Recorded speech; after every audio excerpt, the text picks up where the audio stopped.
realistically, if you have a cooling system leak on a car from 2015 or older, this segment, even if the radiator's not leaking, even if the water pump's not leaking, recommend the system. And here's why.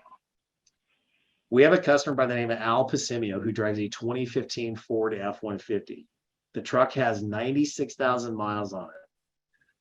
Last week on Thursday, his truck came in and he had a coolant leak at one of the turbo coolant pipes and the fitting.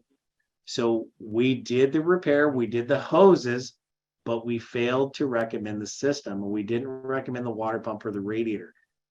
And I'm telling you, as soon as my tech got that stuff back together, he pulls it out front. 5 minutes later, there's a puddle of coolant under the truck. And I'm like, what in the world is going on? Why can't we fix a car right the first time? I'm going to fire everybody. So we pull it back in the shop, put it up in the air, and the darn radiator's leaking. I'm like, this is, somebody's got a camera on us. This is a joke, right? Like, why didn't you check this? And my tech's like, bro, I checked that. Like, I used the borescope. I checked everything.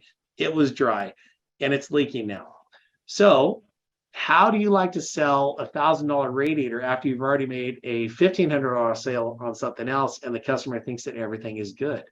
So that's why I recommend the whole system. If I had given Al the choice to do the entire system for, say, $3,500 and he declined it and only wanted to do the repair on the components, I'm not on the hook for any liability as far as missing a coolant leak. And we all know with leaks, they can be everywhere. But this is why I recommend this. It's real. It's out there. You guys have probably had this happen. So as an advisor, anything older than 2015, the gloves are off. Recommend the system. This area right in here, these cars aren't that old. So you've got kind of a gray area in here on what you want to do. And then 2016 to 2017, these cars are starting to move into it.